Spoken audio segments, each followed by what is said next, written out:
everyone, thanks for being here. Today is a good day. We're talking beadlocks. So we're out here in the Ocala National Forest, partly just because I felt like coming out and driving around, but also so that I could make a video about beadlocks to see what it's like for a regular guy to have regular old beadlocks on a regular old Jeep. Why would you get them? Let's find out. So I want to start off by saying I'm no expert by any means. I'm just a regular dude and I've got a regular old Jeep. There's nothing fancy about this Jeep. I've done a few little upgrades, one of which is beadlocks. And I want to talk today about why I think they're so important and about why I think they're overlooked. Usually people put them on like pretty far into their builds, and I think that they should be one of the first things you do to your Jeep. But let's talk about why. So first, are they legal? That's probably the biggest question you have if you're looking at getting beadlocks. I know when I was looking at getting mine, I was terrified. I thought I was gonna put them on my Jeep and I was gonna lose my house. Cops were gonna come arrest me. I was gonna go to jail for the rest of my life. And that was only if I made it out alive of the serious accident that was bound to happen. And while I can offer zero legal advice, as I'm just a regular dude, I can say I've had the beadlocks on the Jeep now for about a year and I haven't had any problems. But I don't wanna go down that rabbit hole. I'll just briefly touch on some of the observations I have. I literally park this Jeep at a police station every day. No, I'm not an officer or anything like that. And I've had zero problems. Driving down the road, I pass cops all the time, obviously. State troopers, highway patrol, local police. Not one person's ever stopped to say anything about the wheels. Number two, they're strong, right? They're beadlocks, they're off-road wheels. They're strong. They're not just gonna blow apart on you if you're driving down the road if you maintain them regularly and properly. And that's what we'll talk about later. Now, if you're as conflicted as I was about beadlocks and worried about running them, I take comfort now knowing that they're strong. I've talked to crane operators who do vehicle recovery, and they've said that they lift vehicles out of rivers with cast aluminum wheels, which is what most beadlocks are, and that they'd have no problem doing that on a regular basis. They're strong. Also, you see thousands of people running them on the streets with no problems. You see all the videos on YouTube of people running beadlocks down these crazy hardcore trails. That's much more than I'm doing with them. And if they can take that abuse, then they can certainly drive down the road without completely falling apart. Don't stress about it. Oh, but the insurance companies will do an investigation if you have an accident, and they could...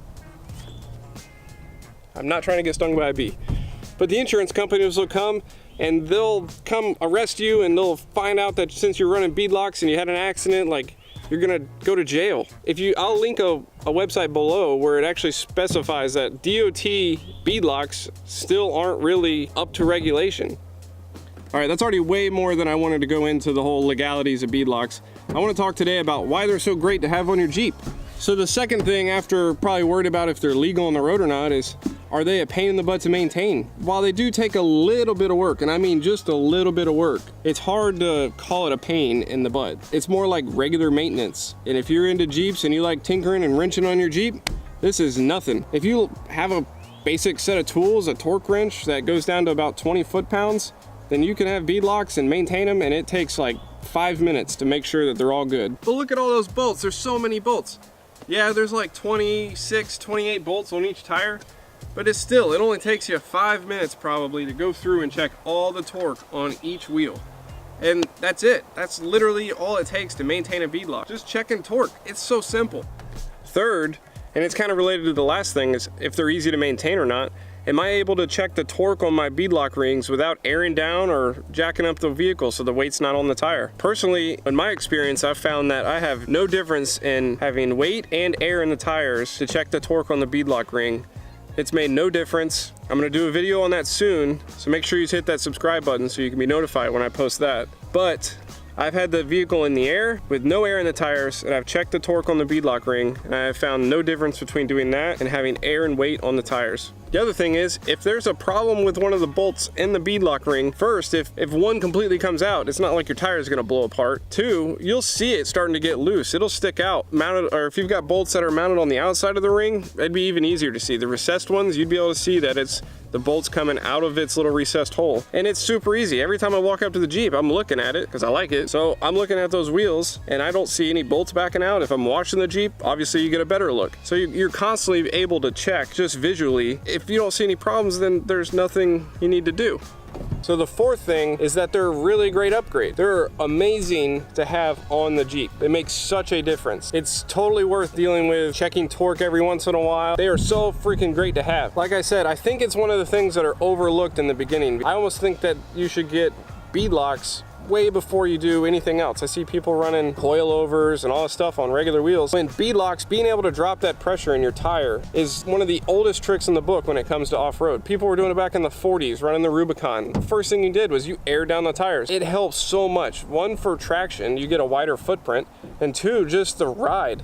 It makes such a difference when you're in the Jeep at a lower tire pressure. So if you have regular wheels, you could drop the pressure to maybe 20, 15 if you're brave. I think I went to 15 once and I was nervous the whole day. But with beadlocks, you can drop it down to whatever you want and it makes for such a smooth ride. So all the footage from today, my sway bars have been disconnected just for the purpose of testing out only reducing tire pressure. How much does that improve the ride when you're on washboard, dirt, just rough terrain? So to wrap this video up, one, legality.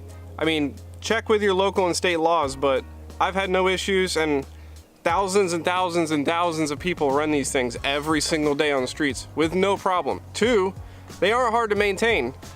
It's regular maintenance. I personally check the torque on my wheels like every week just because I like to get out in the garage and mess with the Jeep.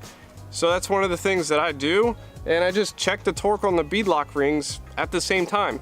It takes a few minutes, at best 5 minutes. It's not a big deal. Three is I've found that you don't need to take the air out and the weight off of the tires just to check the beadlock ring. And that makes for a huge difference, because the first few times I did it, it was like a couple-hour process, and then I decided to just do a little experiment, and I found that there's no difference. But bottom line, I haven't had one bolt back out even the slightest bit.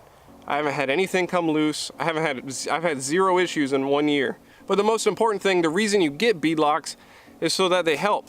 Now, I'm not doing any huge rock crawling, anything like that out west in Moab and Utah, hopefully one day, but I'm out here in the middle of the Ocala National Forest, and it's so nice just to be able to cruise down the roads on the washboards, the ruts, everything that I encounter, not only here, but any other places that I go off-roading. It is so nice to be able to drop that PSI down to 10, 8. I haven't really gone any lower than 8. I don't see the need to in sand and stuff like that that's around my parts, but it just makes the biggest difference in the world. It is such a comfortable ride. It literally is an entirely different Jeep when you drop the pressure another 10 PSI. All right, well, that about wraps up this video. If you're interested in beadlocks, I highly recommend them. They've made a huge difference, not only in the capability of the Jeep, but also just the comfortability of the Jeep. They are such a great upgrade. I really think that you should get them if you're looking at them.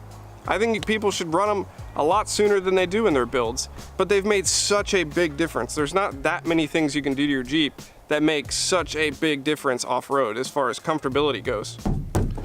But please remember to hit that subscribe button. I'd love to have you here. If you stumbled across this video, give it a thumbs up. Be sure to stay tuned for that video on the beadlocks and checking the torque with the air and stuff like that. I'm looking forward to making that, along with a lot more content. Like I said, subscribe, the button's, it's there. Just push it. Just push it, please. Thumbs up. Thanks for watching. See you in the next one.